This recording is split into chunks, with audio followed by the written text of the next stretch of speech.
加強競爭力系列，多一件武器，多一分優勢。最預約神器，顧問助理。冇預約就冇銷售，銷售後冇預約就冇再銷售。揾邊個去填滿啲預約？去邊度揾？揾新客不如揾舊客啦，成功機會都大啲。揾舊客追預約，顧問助理功能就可以幫到大家啦。顧問一入到去顧問助理版面，就會見到自己手持客人嘅組合，有權限嘅話，可以睇到全公司客人嘅組合，今個月有幾多生意，上個月有幾多生意，對上3到6個月又有幾多生意，一目了然。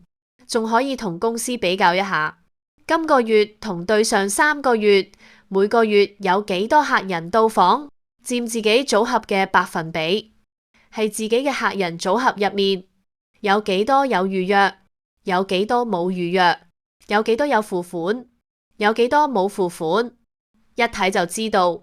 有啲顧問中意照顧俾個大錢嘅客人，有啲就中意挑戰難度。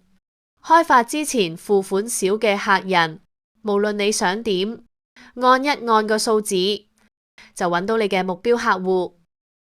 見到目標客，知道客戶有冇結餘，有冇過期，今個月同對上3個月嘅到訪次數，已付金額，有冇電話同電郵，如果配備短信、電郵或者 WhatsApp API， 可以喺呢度發送資訊。如果配備 AI Ping， 更可以自動打電話俾客人。再撳入個別客人，可以睇到客人嘅加入分店、加入日期、會員組別、出生日期、預付金結餘同到期日等資料。可以睇到客人之前到店進行嘅護理，睇到以前嘅護理有冇剩餘同埋幾時到期。咁樣叫客人上嚟做服務都應該有話題啦。